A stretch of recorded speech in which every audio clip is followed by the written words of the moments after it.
What's up everyone, my name is Garrett Adelstein. Welcome back to the vlog. I have been dreaming about this place for too long. That's right, it's Vegas and the fucking Mirage. We're here in Las Vegas, it's WPT week. I'm going to play some cash games in the Venetian today. Now anyone who knows me knows I cringe to my nut filming myself in public, so this is like torture to me right now. Everyone's looking at me and I feel really weird, but I don't care. It's because I'm excited. We're playing cash games in the Venetian. They've let me vlog. I'm super excited to run it. No idea what the game's going to be like today, if it's going to be really tough, really easy, really difficult, really big, really small. We'll find out. I'm excited, but big shout out first and foremost to the Venetian for allowing me to do this. Yeah, I'm really grateful to them, and hopefully we can get a good game on the go and very entertaining vlog. So yeah, from the streets of Las Vegas, let's get into the Venetian and play some poker. I am delighted to be allowed to vlog here at Venetian in Las Vegas. Big shout out to them for letting me do so. While we're playing today, they've got a ton of cash tables and an $800 MTT, which is going to get 6 figures up top. Great place to play poker here in Las Vegas. Onto our cash game today. I've got 14 confirmed players, but we're starting the game 7-handed. Classic poker players. We just can't be on time for anything. The game does fill up very quickly though, and eventually we've got a big list of players for the game. I'm super happy for the support that this game has received. We start out with a PLO double board bomb pot hand. I make a pretty standard fold. Big PLO hand coming up later though, watch out for that one. Onto our first no limit hand of the session. Under the gun is raised for $30. I am in the hijack with ace-4 of clubs and make the call. The small blind is going to put in the squeeze to $155. Falls round to under the gun, who makes the call, and I have to call now as well in position versus 2 players. 3 of clubs in the window, but not much else behind it for me. So when the small blind c-bets for $150 and under the gun folds, I of course just fold as well. I'm completely readless on all the players at the table here, but it looks like we've got a good game full of action, which can only mean big pots and big swings. All right, next up, the straddle is on, and I'm in middle position with pocket 10s. Under the gun is raised to $40. The guy next to act makes it $120. I am next to act again and make it $400 to go. It folds all the way back round to the 3-better, who's only got about $500 or so, hence my cold 4-bet in this spot. And he moves all in. I, of course, make the call. I ask if he wants to show his cards. We turn him face up. He's got ace, queen suited, running it twice here for this pot worth $1,100. I flop him dead on the first one. That's always good. Hoping for some low cards on the second run out. Thankfully, no ace and no queen, and I managed to hold twice and scoop in my first real pot of the day. It's actually kind of sick because the guy in question asked for a picture before the game started, and I jokingly told him that I was going to feel bad when I stacked him in 15 minutes time. It's so crazy that that actually came true, except for the part about me feeling bad, of course. All right, next up is a fun one. We've got a fellow UK pro in the game called Henry, aka Struds. Henry is starting to dabble himself in short form content. I'll put a link to his stuff in the description of the video. Give him a follow, he's a good guy. I'm in the $20 straddle for this one. I've got queen 8 of diamonds. Henry has raised in the hijack to $60. It folds all the way around to me and I make the call. We go heads up to ace, queen 6 with 2 spades and 1 diamond.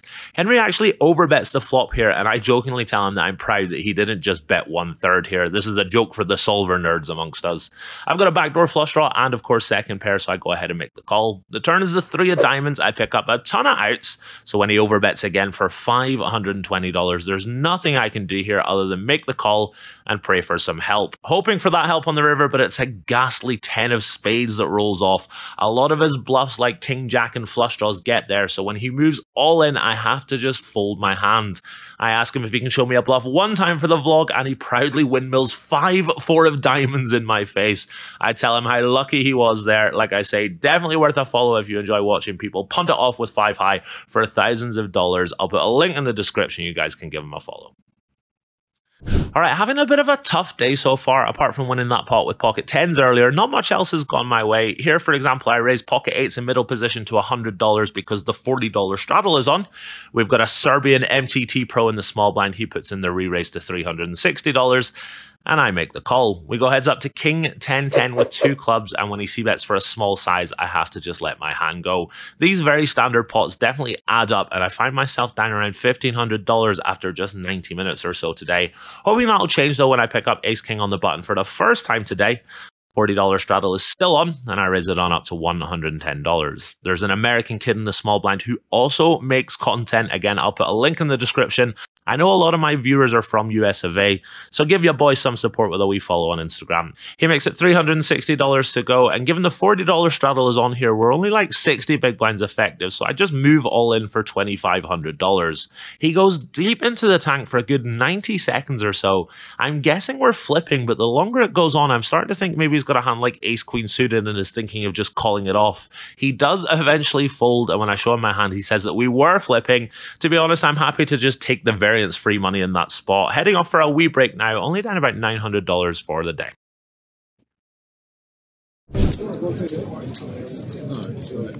Is the 80 going on?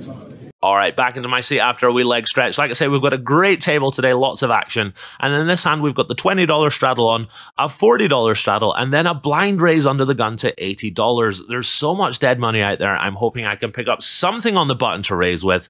But alas, I get absolute trash. This is actually a really good blackjack hand. The gambling gods are mocking me for my blackjack losses from the previous day. Back to poker talk now. Next up, I'm in the hijack with ace-10 offsuit. There's been a raise from early position to $50, and I put in a bit of a light re-raise here to $160. Folds round to under the gun, who makes the call. We're going heads up to the flop, which is king 9-5 with one club.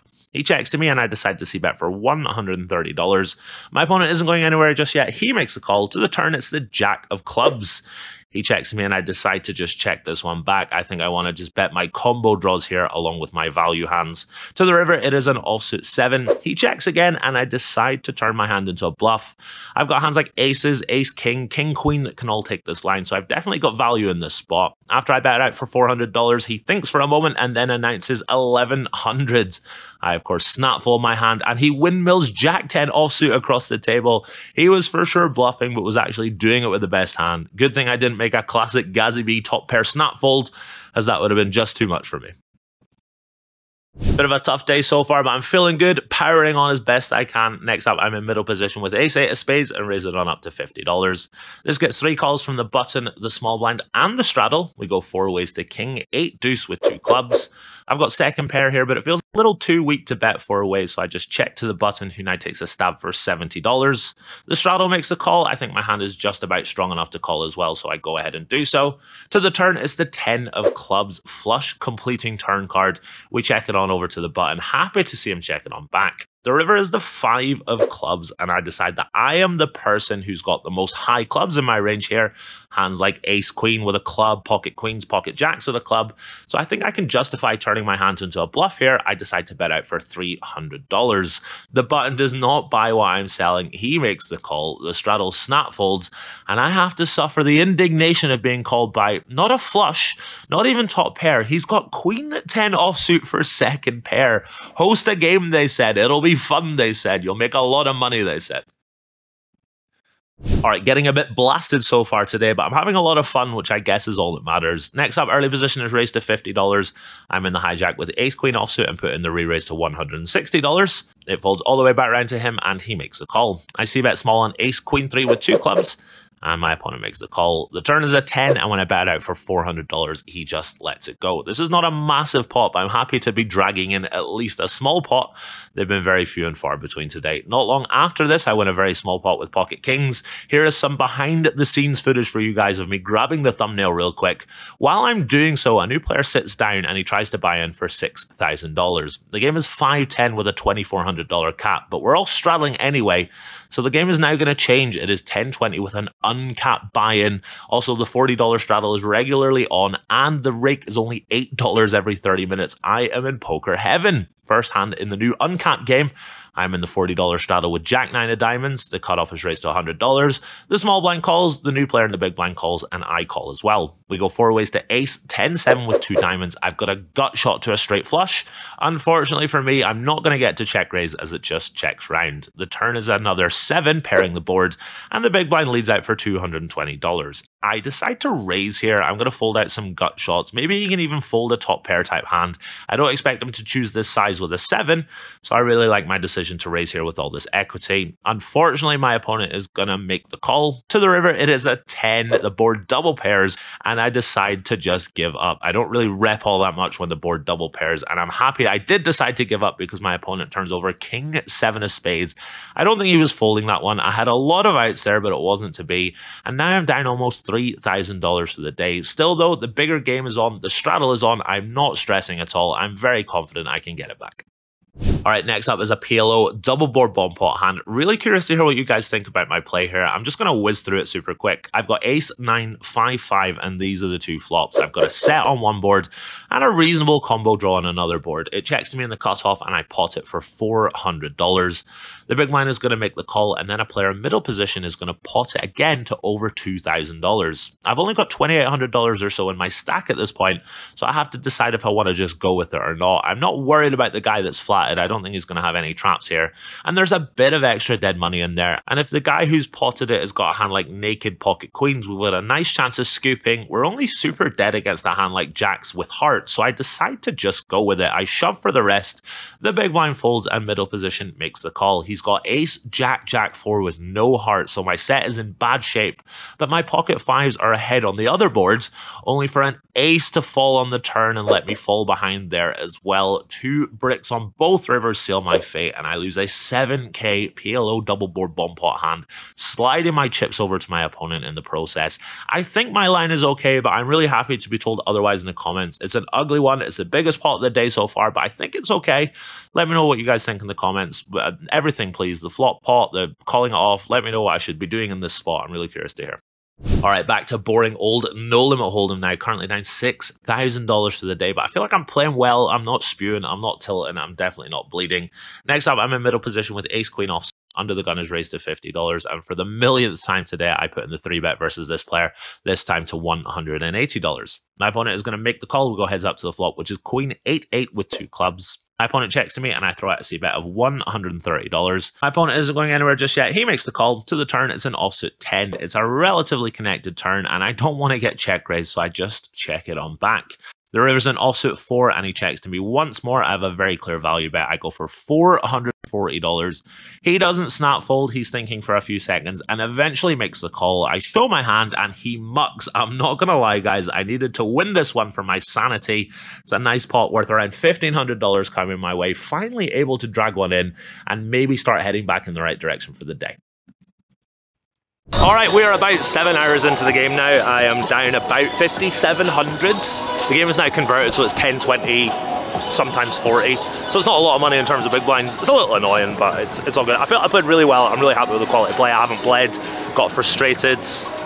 Yeah, I'm really happy with the quality of play. I got stacked in that PLO double board hand. I have middle set and a combo draw. I think it's okay to just go with it there. Could be a heads. I'm never like really struggling. I think it's okay. Other than that, the game's been good fun. Everyone has had a great time. It's really nice for me to get this game together and see everyone like making friends and stuff like that. It's been really cool. Yeah, I feel okay. I feel fine. Losing 5,700 is never ideal, but in terms of big blinds, it's not that much. In terms of quality of play, I feel I played well. I am in Vegas. Life is never bad when you're in Vegas. I don't care how much you're losing. Yeah, let's get back to it. A couple more hours left in me, see if we can finish strong. Maybe get out of the hole for the day, you never know. Yeah, let's get back to the ground. All right, back in my seat after a quick break, and welcome back into it with pocket jacks. I'm on the button here and raise it on up to $60. The young, aggressive kid to my left is going to put in the re-raise to $250. It folds back around to me, and I think both options are fine here. I can 4-bet if I want to. I can just call. I decide to go with 4-bet. I make it $540 to go. And after thinking for a minute, he is going to just call. Thought he was going to shove on me there, and I was going to have to call it off. We go heads up to the flop, which is 9-6-3 rainbow. No overcards, which is a great start. And after tanking for 45 seconds pre-flop versus my 4-bet, my opponent takes 0.45 seconds to fold versus my c-bet on the flop. It's another pot coming my way, getting some momentum here. Could the comeback be on? We'll keep it going here with Queen Jack offsuit. The hijack is raised to $100 because the $40 straddle is on here. The cutoff is going to make the call. I call out the big blind and the straddle calls as well. We go 4 ways to Queen, Jack 10 with 2 hearts. Top 2 pair is always good, but I'm very mindful of all the straights that the hijack can have here, and of course some straights that the other players can have as well. The hijack is going to c-bet for $200 into 3 of us. I'm a little concerned here. The cutoff makes a call, and I, of course, call as well. The turn is an offsuit 5, and the hijack fires again, at this time for $700. Kind of happy to see the cutoff get out of the way. I'm really not loving life here. I can maybe beat some worse 2 pairs, and of course, all the draws, so I have to go ahead and make the call. To the river, it's an offsuit deuce, absolute brick of all bricks. And when you're in this spot and you check to your opponent, it's always a good sign when they bow their head and start laughing. He checks back and flashes the king of hearts. I tell him that this is a sympathy check back if I ever saw one, given how badly I'd been running today. He says absolutely not. This pot takes me down to only $4,500 for the day, slowly climbing out the hole. The pretty starting hands just keep on coming for me. This time I have ace queen of hearts under the gun. The straddle is back off here, so I raise it on up to $60. The young aggro kid is next to act, and he puts in the re-raise to $200. There's a non-pro in the small blind who's going to cold call the 200. He's only got about $400 behind though, so I'm very surprised to see this. It's back on me now, and I think 4-betting to isolate the cold caller is definitely fine, but I decide to do that with my offsuit combos and just flat with the suited combos that play better versus the original 3-better. It really sucks here if I 4-bet and have to fold versus a 5-bet jam. 3 ways to the flop we go, which is a pretty good looking ace 9-6. We check it on over to the 3-better who actually checks back. The turn is a 9 and it checks to me. I've got a couple of options here, but I decide to check the turn here with the intention of overbetting the river and try and get max value from a hand like kings or queens. Interestingly enough, now the 3-better is going to take a stab here for $220. I'm quite surprised by this, but when the small blind folds, I decide that he just never has a better hand than me with this line and with this size, and he's got a lot of worse hands like ace-5, pocket kings, all those types of hands. So I decide to throw out a check raise to $760. It's a little unorthodox, but I just think I've always got the best hand here, and there's a lot of value to be had. My opponent thinks for a few seconds and makes the call. The river is an absolute brick. Nothing changes, and I decide that checking doesn't make much sense here because I don't think he's going to have that many bluffs. So I want to bet for value. I bet out for $1,500. This is a little thin, but live poker is all about going thin for value. People don't like to fold, so I quite like my line here. My opponent double checks his whole cards and says, I don't think I'm folding. I don't love to hear that. And after a few seconds, he does make the call. I turn over my hand, and he turns over 9-8 of clubs. No, I didn't expect to see any 9x given the early positions that we're both in. Really unfortunate to run into 3 of a kind. And just like that, my comeback momentum has been drained. I am back down 5k for the day now, and what's worse, the game is starting to break. We grind it out for a little while longer, but eventually we tap the table, ending what's been a very fun day so far, but a bit of a frustrating one poker-wise for me personally. Down just over 5k for the day. 2 big pots that sealed my fate, but a really, really fun experience overall. My first ever vlog at the Venetian Poker Room. Alright guys and girls, we are done. I lost, 1 second, got it on my phone, $5,289. A little disappointing. I lost that big pillow bump pot, and then I was making a nice comeback, and then I got, it's what I get, I deserved it for getting a little too fancy with my ace queen of hearts. I think my line is pretty cool. I think it's okay, just unfortunate to run into a 9. I expect to see a lot of pocket kings, ace-5, ace-jack, all those types of hands, but unfortunately I ran into a 9, which he should have very, very few of course. So I lost about 5k or so. I had an amazing time. The game was, sometimes it was great, sometimes it was a little tough, but there were no nits. Everyone was putting money in the pot, which is nice. Had a lot of fun. Big shout out to the Venetian for hosting. Big shout out to you guys for tuning in. I appreciate it a lot. If you guys could click the sub button, I'd be very grateful. I am going into the night in Las Vegas, and we'll see you when we see you. Take it easy.